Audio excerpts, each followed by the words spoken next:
2024 selaku MC saya akan memandu kegiatan kajian bulanan pada sore hari. Ya, di sini kita ada rundown. Yang pertama itu persiapan, kemudian ada pembukaan MC, yang selanjutnya ada tilawah, kemudian ada sambutan Ketua BSO Arisala, yaitu selanjutnya materi ceramah daripada Ustaz Riza. Setelah itu ada sesi tanya jawab. Setelah sesi tanya jawab, kita akan ada doa penutup, kemudian dokumentasi. Setelah itu ada closing statement dari MC. Baik, sebelum kita membuka kegiatan kajian bulanan hari Salat pada hari ini, langkah baiknya kita membaca basmalah bersama-sama. Bismillahirrahmanirrahim. Terima kasih. Semoga kajian pada sore hari ini bisa berjalan dengan lancar. Baik, untuk selanjutnya yaitu ada pembacaan ayat suci Al-Quran yang akan dibacakan oleh saudara Rafli Aditya. Kepada Bang Rafli, waktu dan tempat saya persilakan. Baik, Assalamualaikum warahmatullahi wabarakatuh. A'udzu billahi minasyaitonir rajim. Bismillahirrahmanirrahim. Tabarakalladzi biyadihil mulku wa huwa ala kulli syai'in qadir. الذي خلق الموت والحياة ليبلوكم أيكم أحسن عملا وهو العزيز الغفور الذي خلق سبع سماوات طباقا ما ترى في خلق الرحمن من تفاوت فارجع البصر هل ترى من فطور ثم ارجع البصر كرتين ينقلب إليك البصر خاسئا وهو حسير ولقد ولقد زينا السماء الدنيا بمصابيح وجعلنا رجوما للشياطين وأعتدنا لهم عذاب السعير صدق الله العلي العظيم wassalamualaikum warahmatullahi wabarakatuh. Alhamdulillah, terima jazakallah khairan kepada Bang Rafli atas pembacaan tilawah Al-Qur'annya. Semoga Allah Ta'ala senantiasa memberikan kita pahala untuk kita yang walaupun kita enggak membaca, tapi kita mendengarkan dengan sama. Amin, amin, rabbal alamin. Baik, selanjutnya kegiatan itu ada sambutan daripada Ketua BSO Arisala yang akan disampaikan oleh Bang Alif. Kepada Bang Alif untuk waktu dan tempat saya persilakan.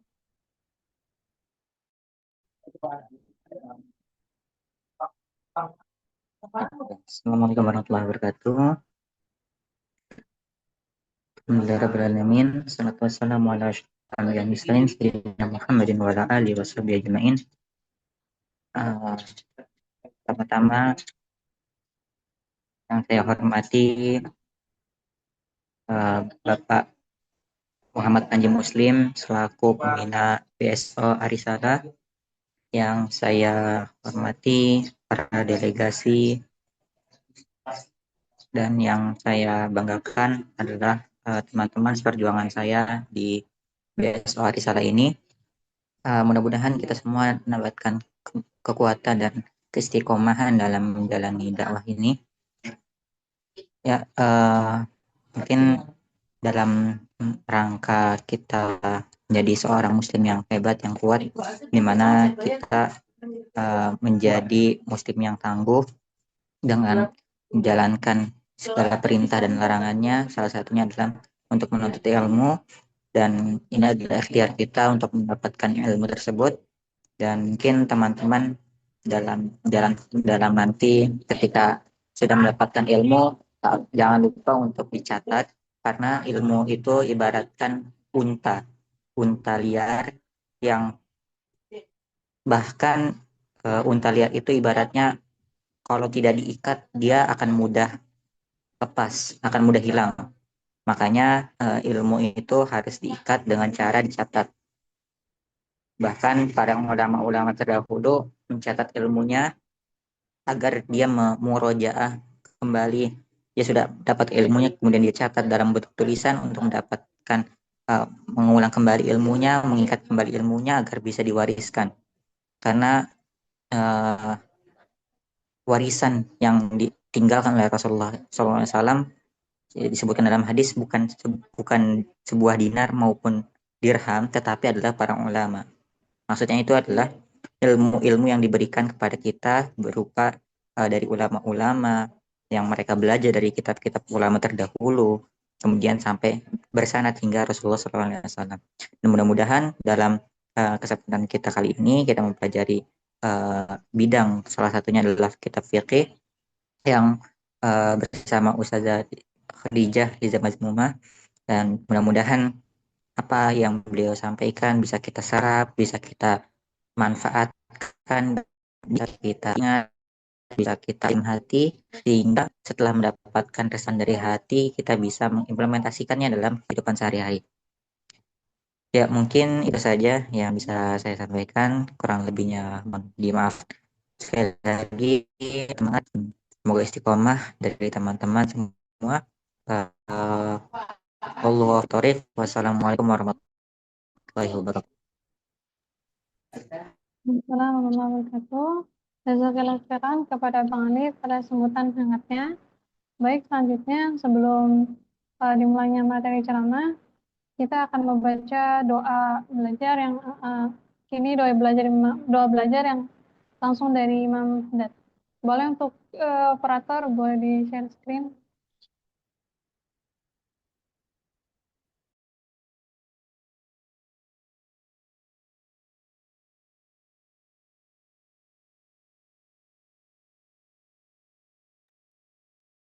Bismillahirrahmanirrahim.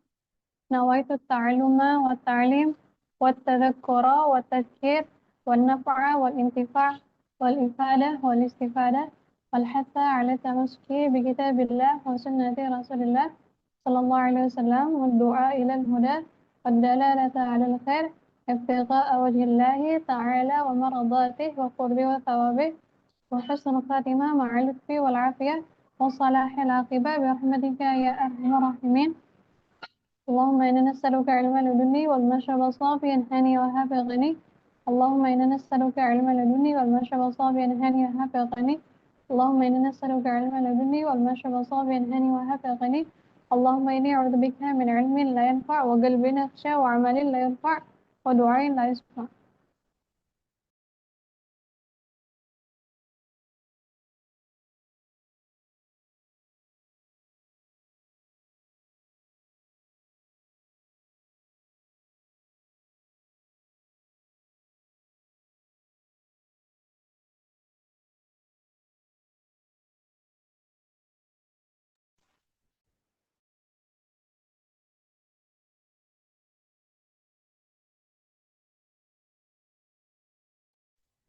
Baik teman-teman, sesi selanjutnya yaitu materi ceramah dari Pak Ustazah. Tapi sebelum itu mungkin operator boleh nyari musik aja. Jadi kita sambil menunggu kedatangan Ustazah.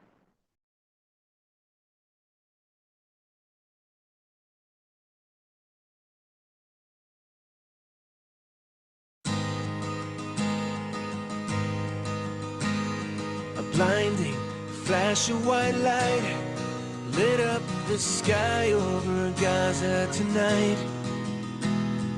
People running for cover, not knowing whether they're dead or alive.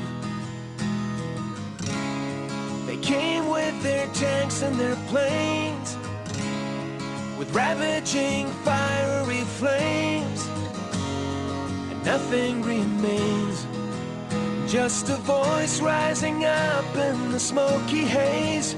We will not go down in the night without a fight. You can burn up our mosques and our homes and our schools, but our spirit will never die. We will not go down in Gaza tonight.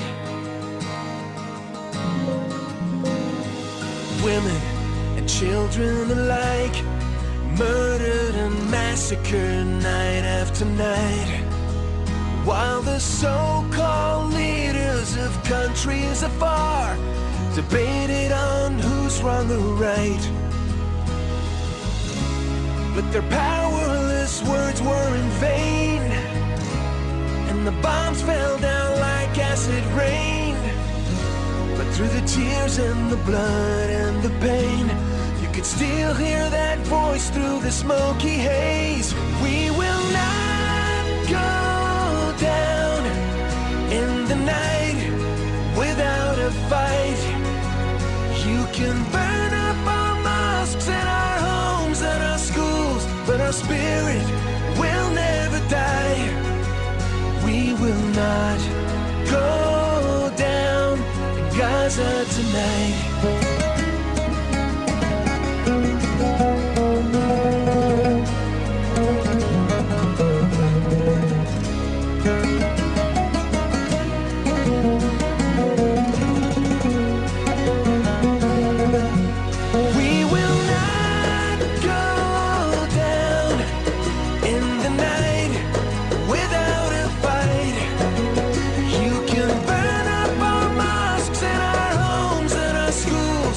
Spirit will never die.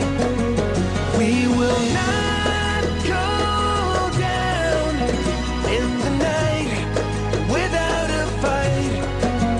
We will not go down in Gaza tonight.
Suaranya nggak kedengaran, Bu.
Baik, Kak, suaranya udah masuk belum ya?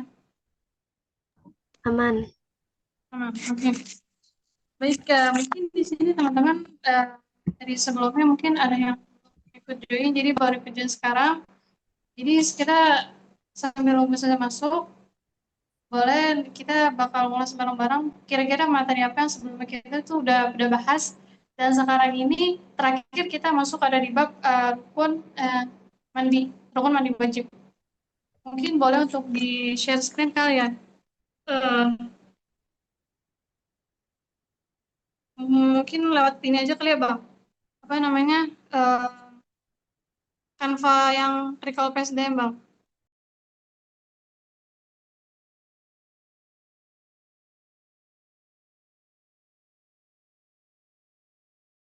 Oke, oke, tunggu sebentar ya. Cariin dulu.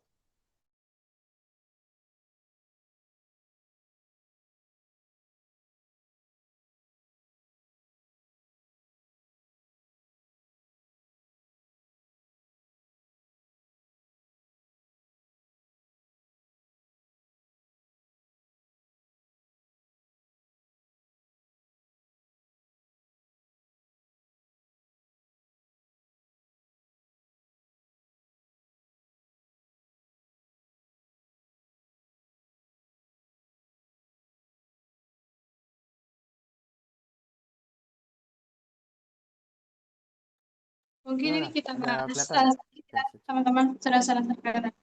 Kita bahas sedikit ya teman-teman ini yang baru banget kemarin pekan lalu saya sempat bahas ini itu dikatakan dalam kitab Safinatun Najah karangannya Syekh Sani bin Sumer Al-Hadrami. Di sini dikatakan itu kalau misalkan ada Afwan ini kalau nggak salah dua minggu dua bulan pertemuan sebelumnya itu bukan bulan kemarin tapi bulan kemarin lagi di sini Ustazah bahas apa hal-hal yang menyebabkan kita untuk kita nih punya kewajiban untuk mandi wajib. Di sini itu ada 6 dalam kitab Safinatun Najah.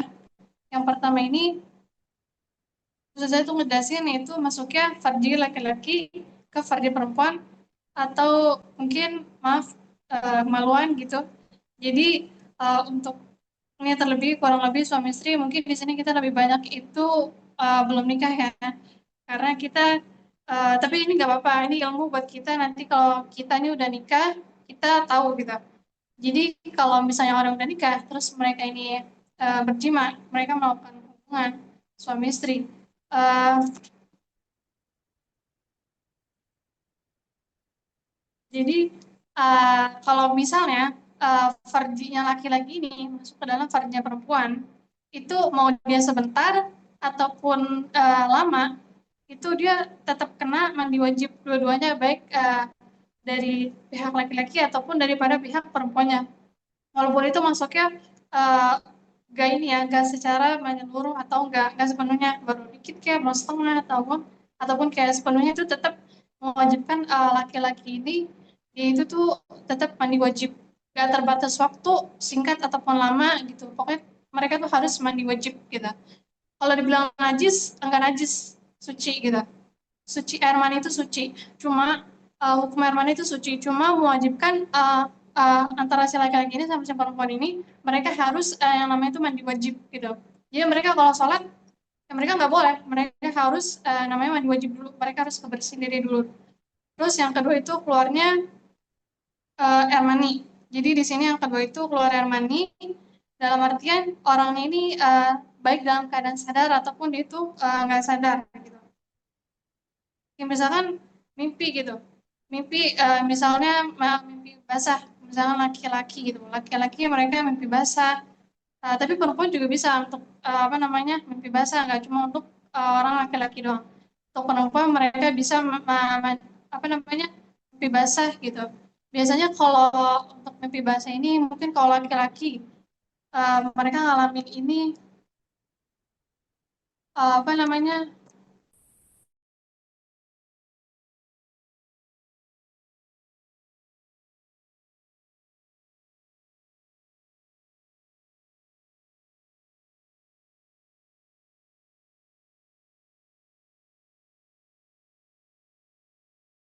itu head ya teman-teman. Ya seperti yang kita tahu khususnya buat perempuan pasti kalau misalnya kita mau sholat tapi selesai head kita wajib untuk mandi mandi mandi wajib kita sebelum kita sholat.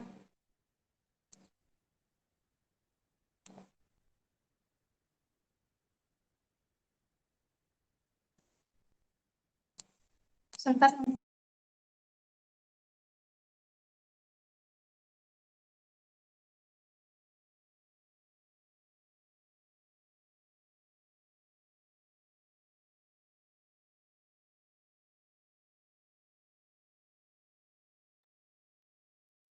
Dan di sini ada syarat darah. Jadi untuk perempuan harus tahu kapan darah itu kita bisa bilang haid, kapan istihadah. Dan kita nggak bisa tahu darah itu kita bilang istihadah sebelum itu keluar daripada batas maksimal haid itu 15 hari 15 malam. Jadi kalau misalkan masih dalam jangka 15 hari terus keluar darah, ya kita nggak sholat. Kita nggak bisa langsung hukumin kalau ini misalkan istihadah karena itu masih dalam lingkup 15 hari walaupun mungkin haidnya teman-teman khususnya yang perempuan itu ngalaminya tersendat-sendat sehari head, sehari enggak, sehari keluar cuma sekian jam, itu tetap uh, tetap bakal dikatakan head selama dia masih dalam lingkup 15 hari 15 malam. Boleh digeser bang slide-nya.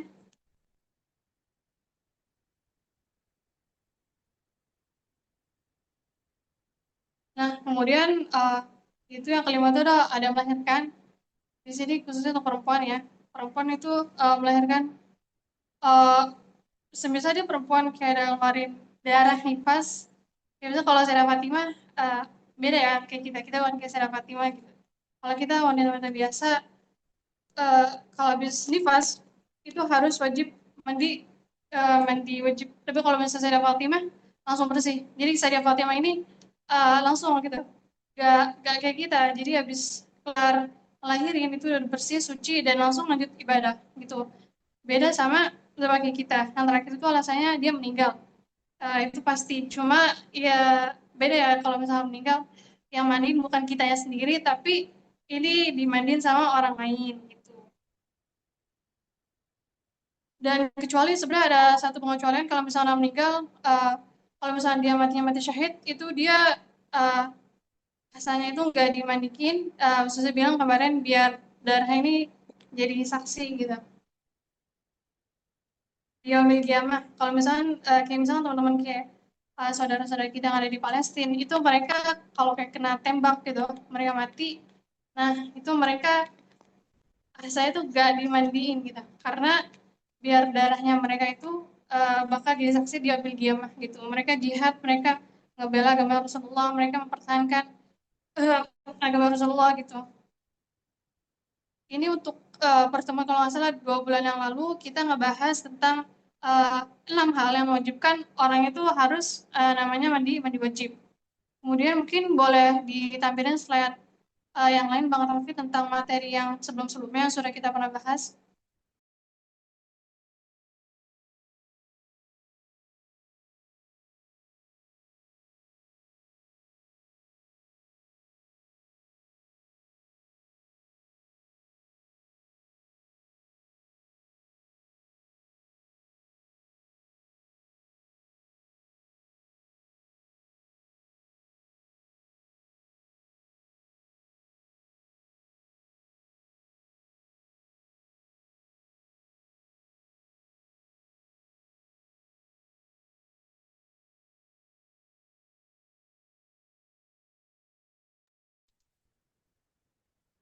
apakah sudah ada Bang untuk slide-slide sebelumnya yang kita udah pelajari di bab di kitab Safinatun Najih ini?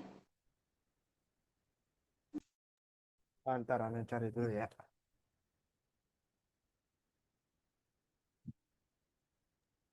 Oke, kayaknya nggak usah Bang, di stop Bang. Saya udah datang.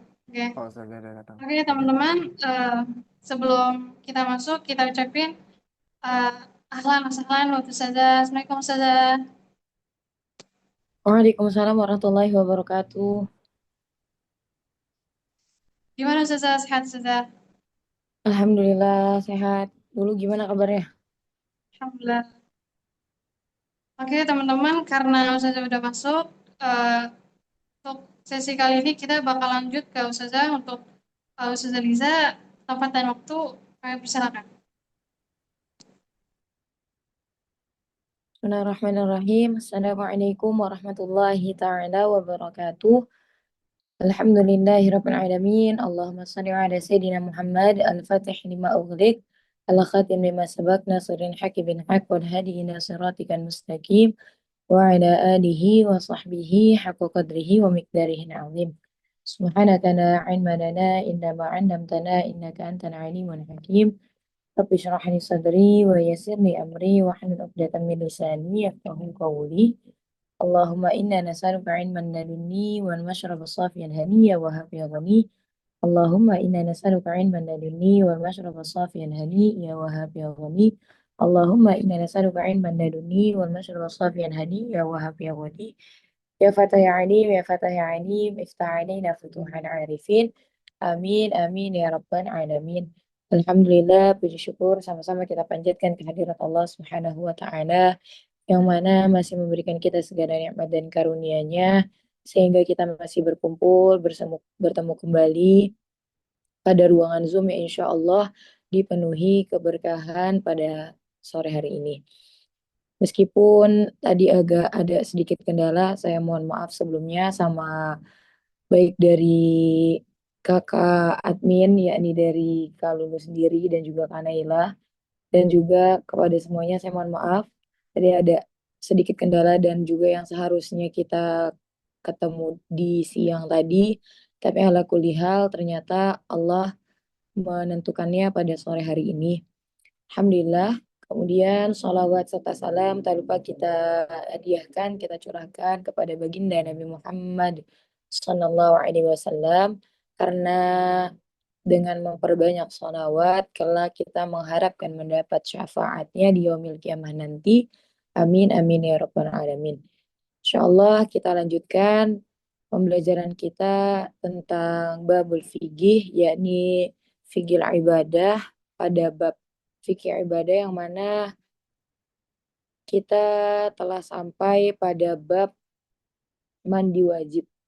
Yang kemarin yang termasuk dari fardunya mandi wajib, yakni mandi hadas besar, ada dua. Karena kalau udah masuk babul ghusl artinya kita sudah tuntas di babul wudhu. Karena tidak akan kita berangkat dari babul ghusl kalau kita sudah tamamil babul wudhu. Yakni hampir di semua atau semua kitab fikih ini pasti yang pertama itu adalah bab thaharah. Yang pasti pertama dibahas itu adalah bab bersuci dan yang pertama juga dari bab bersuci tersebut adalah babul wudhu. Nah, kemudian setelah kita sudah tahu nih kemarin fardu wudhu, kemudian sunnah wudhu, kemudian makruhatil wudhu, kemudian juga nawakidul wudhu, yakni dari sunnah, dari makruhnya, dari yang membatalkannya, itu semua, dan kemudian syarat-syaratnya wudhu. Kemudian baru kita masuk babul ghusl. Nah, tapi sepertinya kalau dalam di kitab yang kita pelajarin ya di Safinatun Najah yang mana pada hari ini sebenarnya kita masuk ke fi syurutil wudu gitu ya. Jadi karena ada beberapa juga yang akhirnya menggabungkan gitu ya antara syurutil wudu wa syurutil ghusl karena memang syurutil wudu wa syurutil ghusl itu sama gitu ya. Nah, kayak contohnya di dalam kitab ini beliau ini membelakangkan fi syurutil wudu karena memang syurutil wudu itu sama dengan syurutil ghusl. Nah, namun sebelum kita beranjak pada syurutil ghusl, syurutul wudu yang mana sama juga jadi syurutul ghusl. Nah, perlu kita ketahui setelah kita kemarin tahu yang diwajibkan itu cuma 2, dikit doang sebenarnya. Makanya kalau dibilang tuh sebenarnya kalau misalnya mandi hadas besar itu mungkin bisa jadi lebih mudah, bisa jadi lebih harus teliti ya. Karena kalau lebih mudah karena apa? Dalam artian beda dengan wudhu. Kalau wudhu yang fardunya itu cuma yang fardunya itu 6. Sedangkan kalau mandi wajib itu fardunya cuma ada 2. Tapi yang perlu kita perhatikan yaitu di poin keduanya tamimul badan benar-benar air ini mengalir ke seluruh tubuh. Jadi jangan sampai ada salah satu bagian dari tubuh kita yang mana masih jaf, yaitu masih kering, tidak terkenanya air. Nah, kalau udah seperti itu, berarti kita tidak memenuhi atau kita tidak melakukan hal-hal yang diwajibkan, yaitu otomatis wudhu kita ini tidak sah. Atau perlunya kita mengulang dari mandi kita. Kemudian, ada pun selanjutnya pada kitab Safinatun Najah atau saya menggunakan Nailur Roja di sini yakni syarahnya dari kitab Safinatun Najah. Beliau ini menambahkan bahwa dalam yang berhubungan dalam mandi besar itu ada juga sunnahnya mandi besar atau sunnahnya mandi wajib tadi ini. Kalau mandi wajib, mandi hadas, mandi besar, nah itu adalah dalam pengertian yang sama. Sunnahnya mandi wajib. Sunnahul ghusl yaitu yang termasuk dari sunnahnya mandi wajib adalah banyak teman-teman ya. Karena memang hatta sunnah-sunnahnya wudhu juga banyak. Nah, tapi yang di sini disebutkan yakni wal ghusl sunanun katsira karena sunnahnya mandi besar itu banyak wa minha dan diantaranya adalah yang pertama al-qiyam. Jadi teman-teman mungkin ya teman-teman dan saya pun di umur kita masing-masing ini pasti sudah beberapa kali melakukan mandi wajib sebenarnya. Tapi yang perlu kita ketahui sebenarnya sunnahnya atau yang mana daripada kita tuh nggak dapat apa-apa gitu kan. Sunnah itu kan artinya kalau dikerjakan dapat pahala, kalau tidak dikerjakan ya nggak dapat dosa wala dapat pahala. Jadi nggak dapat apa-apa. Jadi asalnya gimana ya? Asalnya dikerjain aja. Apalagi kalau memang itu memungkinkan kita kerjakan. Jadi silakan dikerjakan. Yang mana sunnah-sunnah dari mandi wajib. Yang pertama itu adalah al-qiyam berdiri. Alhamdulillah mungkin di sini kita sebagai orang Indonesia juga memang pada umumnya kalau mandi itu berdiri ya teman-teman. Beda kalau kemarin wudhu. Salah satu sunnahnya wudhu itu kan adalah duduk. Nah ini agak repot nih sama orang Indonesia karena kebanyakan di antara kita udah kebiasaan wudhu itu berdiri. Jadi sekalinya ada tempat duduk di tempat wudhu gitu, ada tempat duduk di tempat wudhu, itu yang ada kita heran. Kayak ini buat apaan sih gitu kan. Padahal nyatanya duduk itu merupakan sunnah dalam wudhu. Nah sebaliknya, kalau berdiri ini adalah sunnah dalam mandi wajib. Kemudian sunnah selanjutnya itu adalah wastiqbalul kiblah, yang mana sama seperti berwudhu, disunnahkan kita menghadap kiblat. Karena jangankan wudhu ataupun mandi ya, ini aja yang memang sifatnya thalabul ilim itu juga kita disunnahkan untuk menghadap kiblat. Kita mengajar, kita belajar, kita baca Quran itu juga disunnahkan kita untuk menghadap kiblat. Kemudian yang selanjutnya sunnah ya.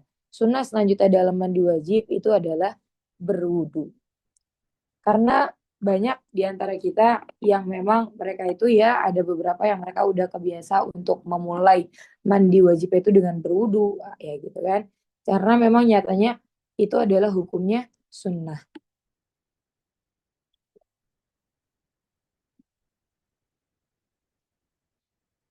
Kemudian tapi bedanya karena kan kita pernah belajar juga, pernah kita ketahui bersama juga bahwa salah satu yang dilarang untuk wanita haid gitu kan. Berarti kan biasanya kalau kita mau mandi wajib ini kan pasti kita ada hadas besar gitu ya. Salah satunya misal kalau saya contohkan itu adalah haid. Nah, karena memang sebenarnya kalau haid itu dilarang ya teman-teman. Kalau memang kita dalam fase masih benar-benar fase atau masa haid kita lagi keluar darah, itu memang diharamkan. Tapi kalau misalnya memang kita sudah akid atau kita sudah pasti mau mandi gitu ya teman-teman, nah, otomatis itu kita disunahkan untuk bisa berwudu gitu sebelum adanya kita mandi wajib tadi. Kemudian setelah kita berwudu dilanjutkan dengan watasmiyah, yaitu adalah kita dilanjutkan dengan membaca bismillah. Dan sama ya teman-teman, wudu pun kita disunahkan untuk membaca bismillah sebelum kita memulai daripada wudu kita. Wa ta'ahudal ma'atif, yakni apa? Kita memastikan gitu ya, atau memastikan lipatan-lipatan ini gitu ya. Jangan sampai di bagian lipatan ini kita terbebas atau terlewatkan. Jadinya ada yang tidak terkena air gitu. Jadi kita fokuskan pada lipatan-lipatan juga. Dan makanya disunahkan berdiri juga salah satunya apa? Karena ada beberapa bagian yang hanya kebuka gitu ya, atau yang hanya benar-benar kita pastikan gitu kan air tersebut mengalir ketika kita berdiri. Kemudian selanjutnya wadalku, yang yakni kita disunahkan untuk menggosok. Jadi bukan hanya sekedar kita alirkan, cuma jebur-jebur teman-teman, ya kan ada air udah lewat dari tubuh di tubuh kita nih di seluruh kita. Tapi itu juga udah saya gitu ya. Tapi lebih ahsan lagi, lebih bagus lagi kita menggosok di setiap bagian di tubuh kita tersebut. Wataslis, yakni kita melakukannya sebanyak 3 kali. 3 kali maksudnya apa? Karena kan kita pada umumnya juga memulai basuhan pertama itu kita di kepala. Karena memang disunahkan juga kita memulai dari kepala. Nah kemudian itu alangkah baiknya juga gitu ya. Kita memulai dari sebelah kanan, tubuh kita bagian sebelah kanan, nah itu disiramnya sebanyak 3 kali. Kemudian dilanjutkan ke sebelah kiri itu juga sebanyak 3 kali. Wa tartibu af'alihi, yakni kita tertib ya teman-teman, mulai dari pala, kemudian bahu, kemudian baru bagian bawah gitu ya. Jadi dari atas ke bawah. Itu yang dimaksudnya kita juga disunahkan untuk tertib dalam membasuh gitu. Enggak yang tiba-tiba langsung kita dari badan gitu. Sebenarnya boleh enggak? Boleh, enggak apa-apa. Tapi berarti kita di sini tidak melakukan sunnah karena disunahkan untuk tertib atau sesuai urutan dari atas ke bawah. Kemudian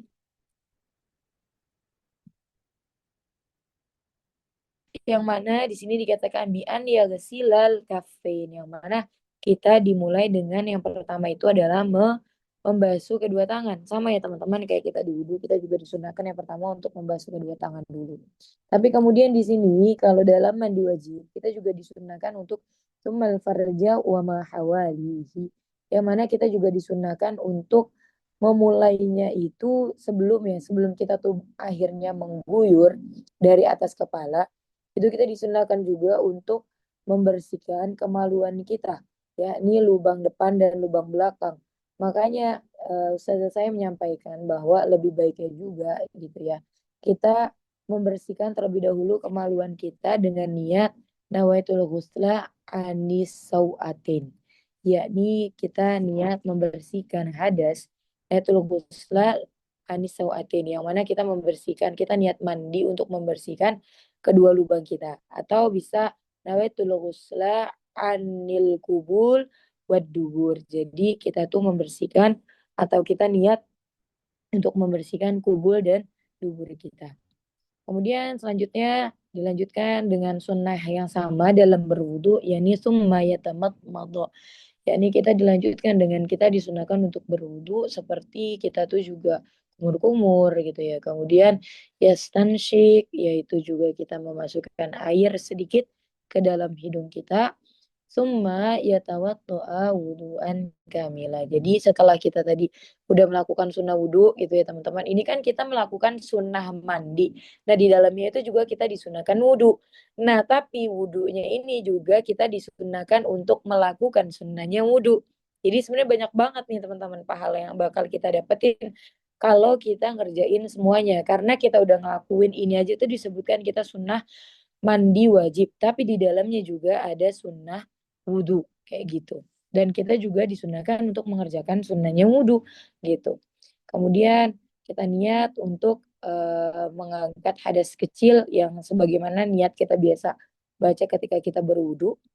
Kemudian baru kita mulai basuhan kita dari bagian kepala. Itu ya teman-teman. Kemudian kita mulai dari bagian depan dulu gitu kan. Kayak contoh nih, kalau saya bisa contohkan yang pertama itu kita melakukan sunnah-sunnah tadi dengan berwudu, kemudian juga disunahkan kita menggunakan siwak sebagaimana yang disunahkan ketika kita berwudu. Kemudian selesai sunnah ini baru kita mulainya juga dengan tadi kepala. Kemudian kepala selesai baru bagian depan yang sebelah kanan. Kemudian sebanyak berapa kali? 3 kali sunnahnya. Kemudian baru bagian belakang 3 kali. Kemudian baru bagian belakang 3 kali dan setelah itu bagian depan yang sebelah kiri 3 kali, kemudian bagian belakang yang sebelah kiri dan kemudian baru bagian bawah sebelah kiri yang depan, kemudian sebelah kiri yang bagian belakang yang bawah. Nah itu sebenarnya di antara itu cuman sebagian teman-teman, sebagian yang mana disunnahkan dalam berwudu karena sebenarnya banyak banget sama juga kayak wudhu. Mungkin apa yang sudah kita pelajari juga tentang sunnah-sunnah wudhu itu juga sebagiannya aja. Karena banyak juga sunnah-sunnah lain yang mana biasanya dikerjakan gitu ya. Biasanya dikerjakan juga sama salah satu di antara kita. Nah mungkin itu aja. Jadi apa yang ada di sunnah mandi gitu ya, yang perlu saya tekankan itu adalah salah satunya berwudu. Nah dalam berwudu itu juga ada sunnahnya dan itu juga kita disunahkan, tetap disunahkan juga untuk melakukannya meskipun dalam sunnah mandi wajib tadi. Gitu ya teman. Jadi itu kalau misalnya kita bisa hitung itu jumlahnya sebenarnya banyak banget gitu. Dan pahalanya kalau memang kita mau cari pahala gampang banget teman-teman. Salah satunya juga bisa kita lakuin aja nih gitu ya dengan istiqomah sunnah-sunnah dalam berwudu ataupun dalam mandi hadas besar tadi. Mungkin itu aja yang dapat bisa saya sampaikan sebelum akhirnya kita nanti kita lanjutkan ke masuk pada syaratul wudu gitu ya. Jadi kita masih di bab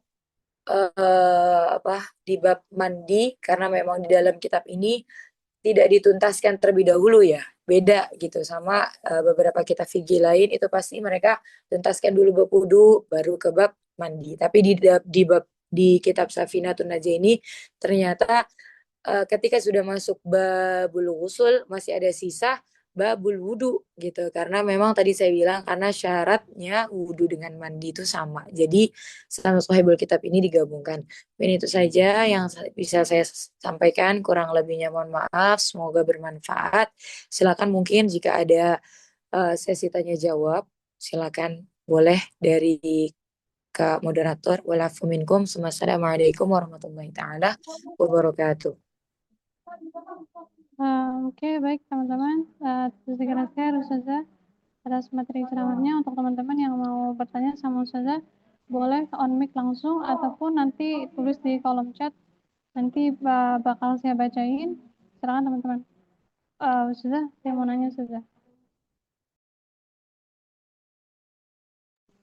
Marhaba, silakan. Kan tadi Ustazah bilang kurang lebih mandi sama wudhu itu sama ya Ustazah. Kalau misalnya kita dalam posisi semisal istihadah gitu di hari ke-16 gitu kita kira-kira mandinya sama nggak Ustazah? Orang yang istihadah gitu sama orang yang biasa Ustazah? Bismillahirrahmanirrahim.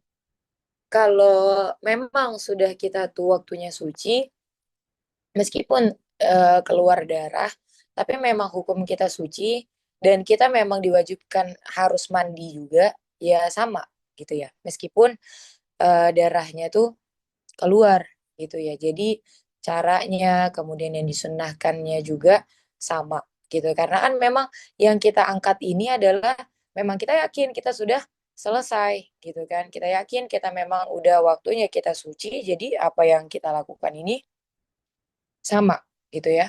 Beda kalau misalnya kita setelah itu juga orang istihadah itu yang berbeda itu adalah di bagian wudhunya. Jadi kalau mandi tetap gitu kan. Karena memang ternyata kalau misalnya istihadah ya berarti darah yang keluar ini kan bukan darah hadas gitu. Yang mana hadas kita udah selesai. Yang mana kita menganggap ya hadas kita tetap udah selesai gitu kan. Sesuai dengan syarat dan ketentuan haid tadi itu. Afwan, bukan tadi kita belum pernah bahas ya. Syarat dan ketentuan haid itu. Nah, otomatis itu mandinya juga sama, tapi yang berbeda nanti di bagian wudhunya. Karena orang yang istihadah itu wudhunya tidak menggunakan niat yang sama. Karena posisinya dia itu dalam keadaan eh, ada najis gitu ya. Karena kan itu sebenarnya dia bawa najis, tapi tetap dibolehkan sholat gitu. Jadi kita niatnya untuk dibolehkan sholat gitu. Kalau misalnya orang yang istihadah itu kan emang lumayan ribet ya Ustazah, dari dulunya beda, terus kemudian harus istinja, terus niatnya beda, jadi kayak banyak banget mungkin hal-hal yang uh, saya pribadi saya pernah pas itu ngalamin istihadah Ustazah. Cuma saya pas kayak itu dalam posisi saya nggak sadar karena saya waktu itu nggak tahu Ustazah ilmunya, jadi sebenarnya saya itu istihadah, cuma saya nggak paham, saya nganggap itu head. Jadi kayak selama itu keluar darah, saya itu nggak sholat. Nah, kalau misalnya kan sekarang udah tahu susah. Tapi kayak saya ngerasa masih kayak emang lumayan berat, susah, banyak hal step-step yang harus dilakuin sama orang yang istihadah, sama yang kalau kita bisa nggak istihadah. Kalau saya mau nanya susah, kalau misalnya kayak gitu ada nggak susah keringanan gitu susah misalkan untuk orang-orang yang istihadah gitu susah? Bismillahirrahmanirrahim. Sebenarnya juga kita harus yakinin dulu ya. Dinul Islam salah. Maksudnya agama tuh emang mempermudah gitu, bukan untuk mempersulit. Jadi justru itu karena kita belajar, kita tahu akhirnya nih bahwa ternyata orang istihadah boleh loh sholat. Yang mana biasanya kita taunya itu haid. Jadi taunya ya nggak boleh sholat gitu kan. Tapi ternyata berhari-hari, bayangin gitu ya teman-teman, terutama khususnya perempuan, yang mana kita nih diberikan waktu untuk istirahat ya nih haid gitu kan, untuk tidak beribadah sama Allah nih gitu kan. Maksudnya dalam arti untuk tidak melakukan kewajiban sholat gitu ya. Tapi kalau misalnya udah kelebihan, kelamaan, itu juga kan otomatis tidak sesuai ya. Karena memang mungkin Allah Subhanahu wa taala juga udah tahu nih batas kemampuan kita. Iya namanya normalnya kalau kita nih kalau kelamaan gitu ya, kelamaan jauh dari Allah, pasti kan kita akan merasakan suatu hal yang gak nyaman. Mungkin teman-teman gak mungkin teman-teman sadar. Contohnya tuh kayak kita aja nih kalau kita udah lama jauh dari Allah, otomatis kan kayak kita tuh gelisah, kayak apa sih kok ada yang kurang, apa sih kok kayak rasanya tuh beda gitu ya. Nah itu juga sama, makanya istihadah itu juga merupakan sebuah rahmat yang Allah berikan untuk perempuan khususnya. Karena apa? Karena ternyata di sela-selanya dia tuh keluar darah, dia masih bisa loh untuk sholat gitu. Karena ternyata haidnya udah selesai, itu istihadahnya, dan istihadah hukumnya tetap suci, tetap bisa melaksanakan sholat puasa gitu, bisa dekat sama Allah meskipun kita sebenarnya bawa najis, yaitu bawa darah tadi. Nah apakah memang ada kemudahan? Tentunya itu juga istihadah tadi itu sebenarnya sebuah kemudahan ya teman-teman, jadi jangan sampai kita menganggapnya itu malah sebuah kesulitan bagi kita sebagai perempuan. Karena memang ya itu Allah ngasih kemudahan, kita tetap bisa dekat loh sama Allah. Itu dulu yang kita pahamin. Kemudian yang kedua, apakah ada mungkin kalau terasa berat gitu ya untuk suatu hal yang harus dikerjakan bagi wanita istihadah sebelum untuk bisa melaksanakan sholat gitu ya teman-teman.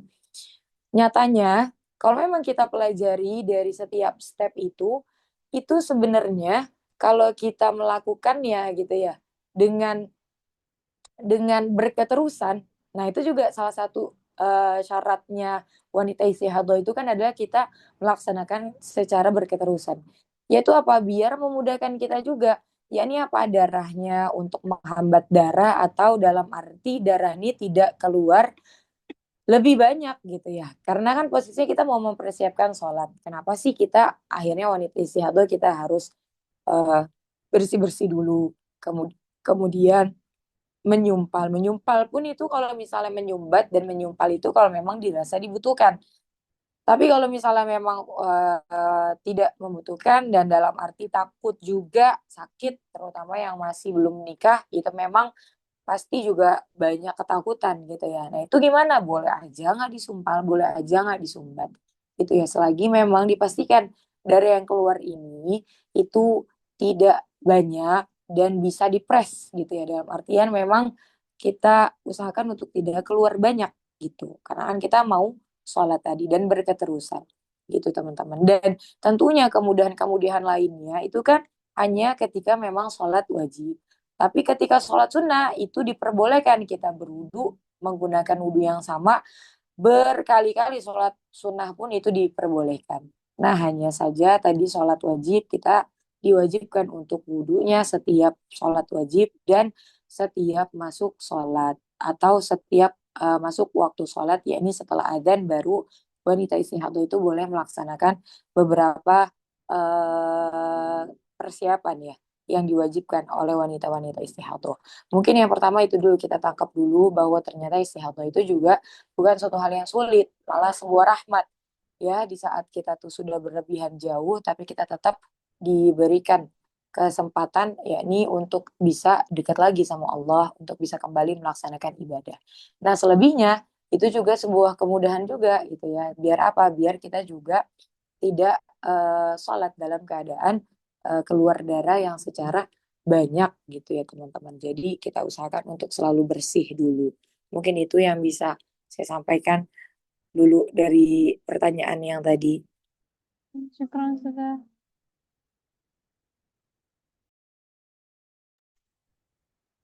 Mungkin teman-teman ada yang mau mic, boleh silakan, ataupun mau nulis di kolom chat, silakan.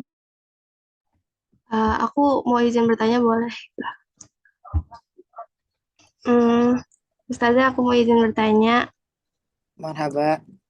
Sebelumnya makasih Ustazah atas materinya yang udah disampaikan. Terus ini pertanyaannya lumayan, ada 3 pertanyaan Ustazah.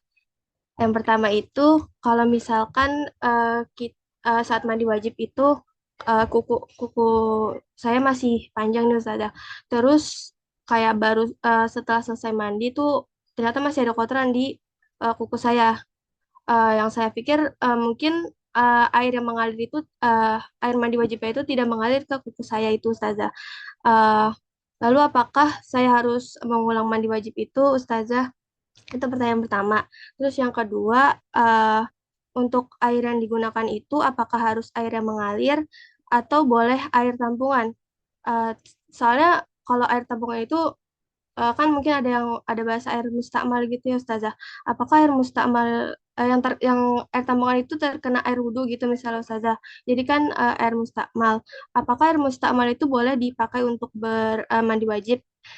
Itu pertanyaan kedua Ustazah. Terus yang pertanyaan ketiga, kalau misalkan air di rumah sedikit gitu dan tidak cukup untuk membasuhi seluruh tubuh, bagaimana solusinya Ustazah?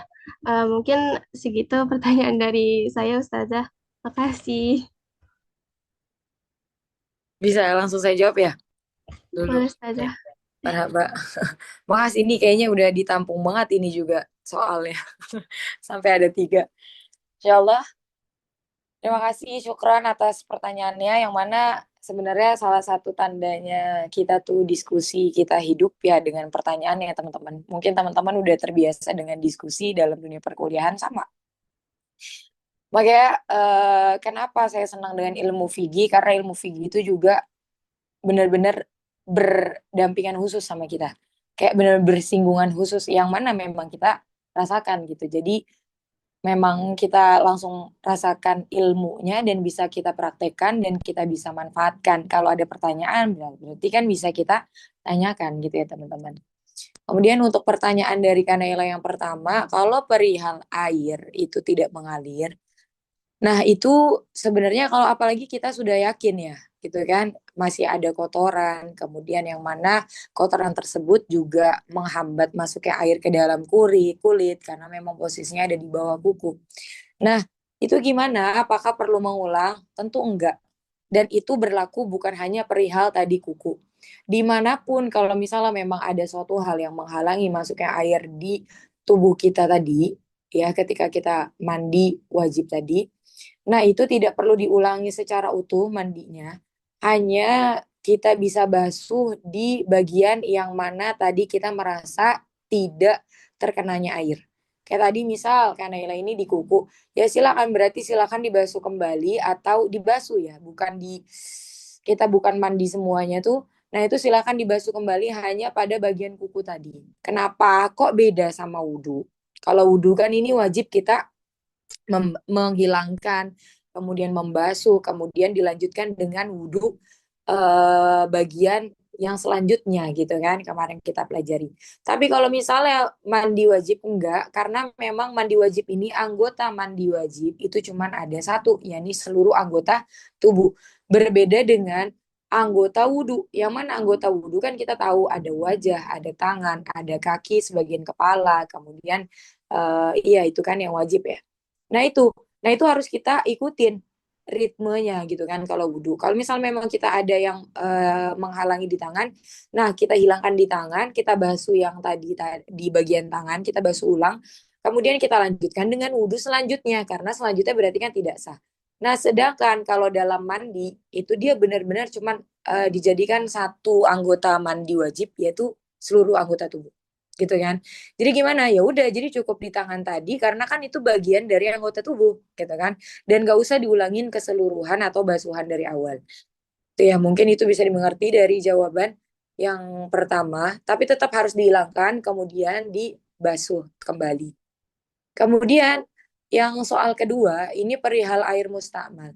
Yang mana air mustakmal memang hukumnya, yang insya Allah sebenarnya kita udah pelajarin ya ketika saya datang ke UPN, itu jelas banget kita pecah, yakni hukum-hukum air, yang mana ada salah satunya mustakmal. Kalau mustakmal ini berarti kan memang dia itu tidak bisa digunakan dalam ibadah atau kita gunakan lagi untuk ibadah selanjutnya, ya ini kita mau wudhu lagi kah atau mau mandi wajib kah lagi atau mau mandi kita mau pakai buat mandi wajib, itu tidak sah ya.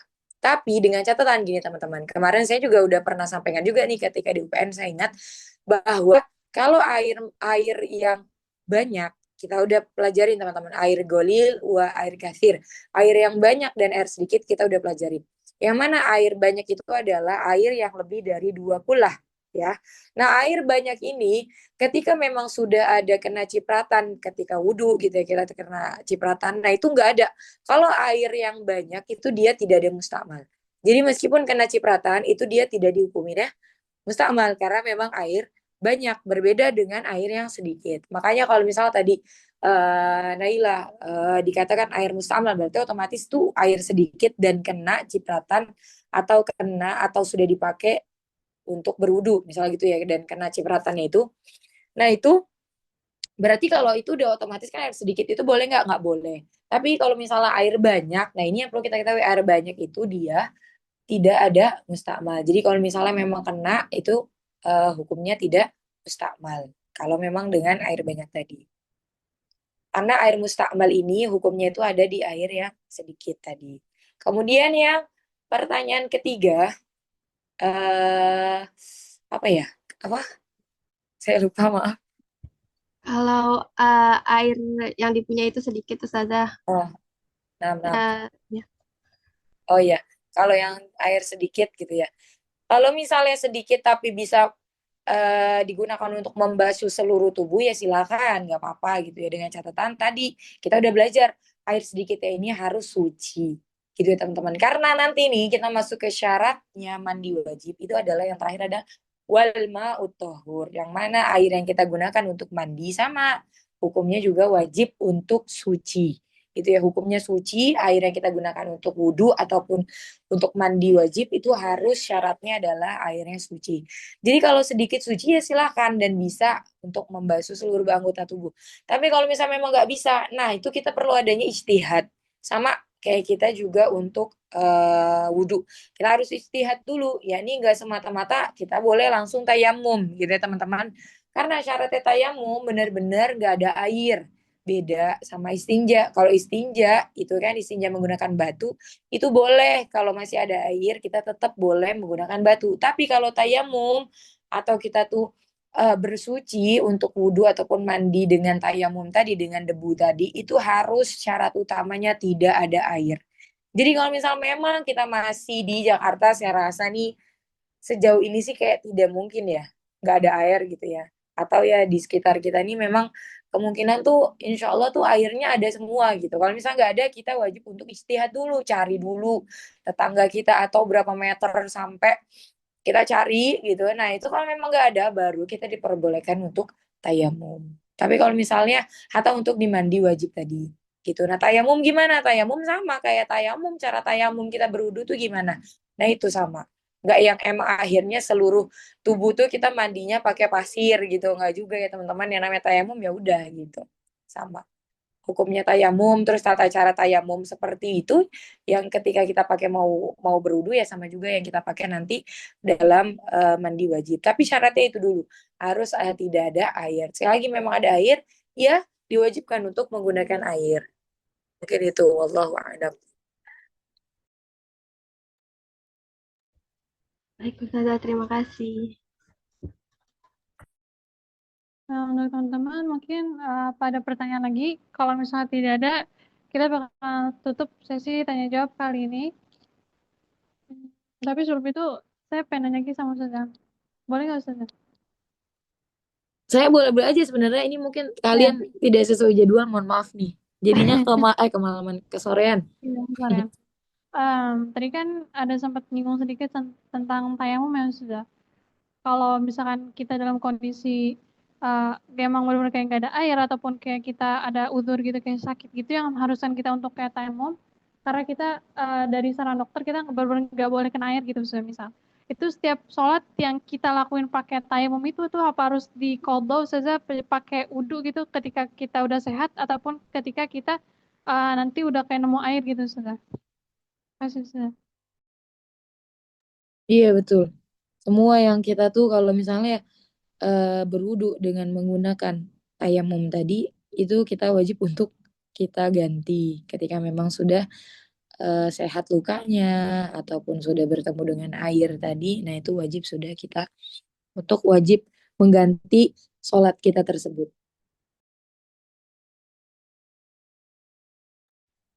Baik sudah. Gimana teman-teman? Ada pertanyaan lagi nggak teman-teman?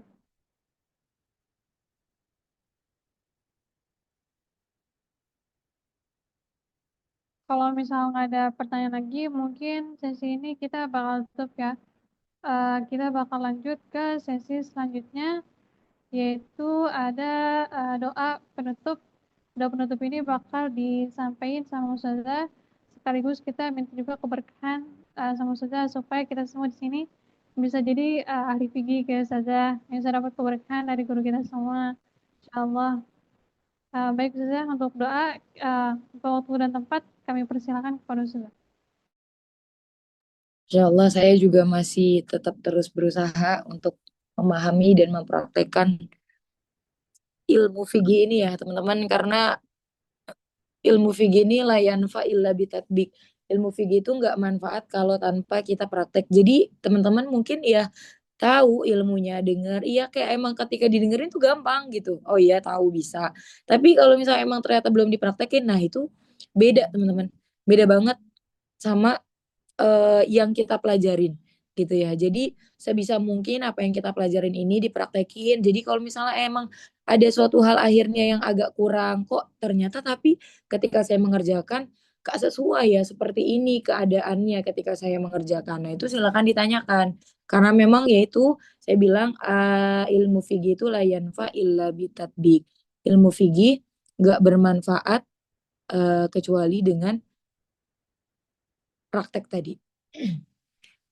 Jadi sama-sama kita berdoa semoga Allah memberikan kita ilmu futuh, yakni kita kemudahan untuk mempraktekkan segala ilmu-ilmu yang telah kita pelajari, baik di majelis kita pada hari ini ataupun ilmu-ilmu lain yang teman-teman pelajarin di luar sana. Insya Allah Allah berikan kemudahan kita untuk beramal dengan ilmu gitu ya teman-teman. Bismillahirrahmanirrahim. Alhamdulillahirrahmanirrahim. Hamdan syakirin, hamdan naimin, hamdan yuafi ni'amahu wa yukafi'u mazidah. يا ربنا لك الحمد كما ينبغي لجلال وجهك عظيم سلطانك. اللهم لا تدع لنا في مجلسنا هذا ذنبا إلا غفرته ولا هما إلا فرجته ولا عيبا إلا سترته ولا عسرا إلا يسرته ولا جهلا إلا علمته ولا ضلالا إلا هديته ولا دينا إلا قضيته ولا حاجة إلا قضيته يا أرحم الراحمين.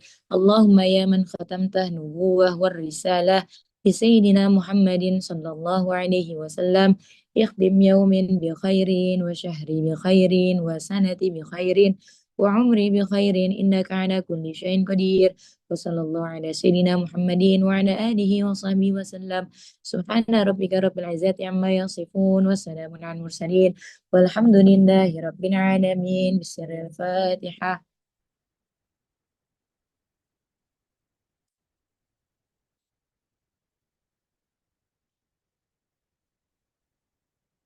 Amin amin ya rabbal alamin.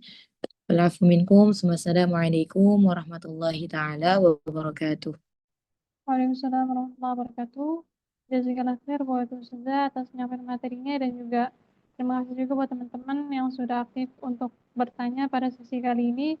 Semoga bisa bermanfaat ilmunya dan juga kita bisa mempraktekannya dalam kehidupan kita sehari-hari. Baik, selanjutnya untuk itu ada sesi dokumentasi. Untuk operator mungkin saya boleh serahin ke Bang Rafli untuk dipandu. Silakan Bang. Oke, baik. Pada sesi dokumentasinya akan saya pandu. Kalau itu silakan buka kameranya, guys, karena bentar lagi saya akan screenshot ya. Eh, sudah ada Dela, sudah ada Mas Afi, sudah ada Nadira. Oke, baik, sudah ada Keisha. Hansa, boleh, guys. Sebelum saya SS dibuka dulu kameranya sebentar aja. Oke, kalau begitu Ane pandu ya untuk sesi dokumentasi ini. Untuk yang pertama gaya formal dulu. 3, 2, 1. Oke, lalu lanjut yang kedua. Ya, sesi gaya bebas aja guys, gaya bebas. Tunjukkan gaya terbaik kalian. Dengan 3, 2, 1. Oke, sip. Terima kasih semuanya yang sudah berpartisipasi untuk membukakan kamera. eh untuk selebihnya saya serahkan lagi kepada NC. Oke, baik. Terima kasih sebelumnya untuk Bang Rafli atas dokumentasinya. Sekarang kita lanjut ke sesi terakhir, yaitu ada sesi penutup yang bakal doa penutup yang bakal dipimpin oleh Nadira. Kepada Nadira, teman tempat dipersilakan. A'udzubillahiminasyaitonirrajim. Bismillahirrahmanirrahim.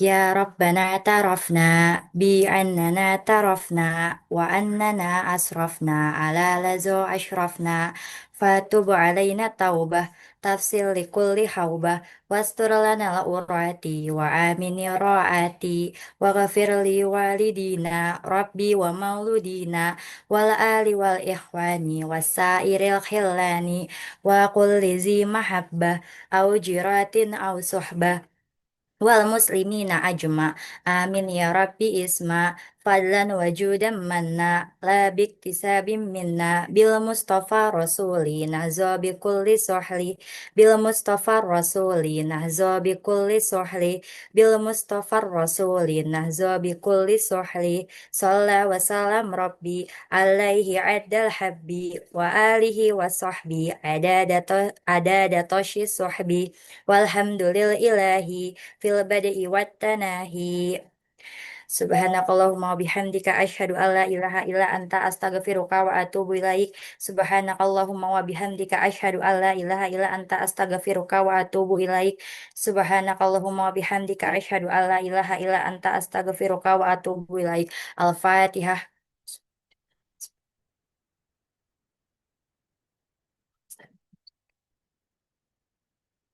Amin amin ya rabbal alamin. Baik, terima kasih kepada Saudari Nadira atas atas doa penutupnya. Sampailah kita di penghujung acara kali ini. Saya mohon maaf kepada semuanya untuk segala kekurangan pada hari ini, dan juga saya mengucapkan terima kasih yang sebanyak-banyaknya khususnya kepada Ustazah Liza atas ilmu yang telah disampaikan kepada kami semua, dan saya mengucapkan terima kasih juga semua kepada BSO Arisala dan juga teman-teman PESDEM, juga teman-teman dari peserta dari LDF ataupun dari LDK yang terlibat dan juga berkenan untuk hadir pada kajian yang seharusnya siang tapi sore, nggak apa-apa. Semoga di sini kita bisa ambil keberkahan dari Ustazah, dari ilmunya, dari akhlaknya, dari semuanya. Semoga bisa nular ke kita semua, dan semoga walaupun kita kajiannya online, teman-teman, semoga kita bisa terus bersambung sama guru kita, walaupun mungkin secara jarak kita jauh gitu, nggak selalu bersama, tapi semoga Allah Ta'ala kasih kita kedekatan secara batin sama guru kita, yaitu Ustazah Riza. Amin amin rabbal alamin. Saya selaku MC, saya mohon maaf apabila ada kesalahan dari awal sampai akhir dalam membawakan kajian pada acara kali ini. Kurang lebihnya mohon maaf. Wassalamualaikum warahmatullahi wabarakatuh. Waalaikumsalam warahmatullahi wabarakatuh. Boleh teman-teman untuk break. Terima kasih Ustazah. Terima kasih Ustazah. Terima kasih Ustazah. Terima kasih Ustazah. Ya, boleh dilip ya teman-teman. Saya stop record.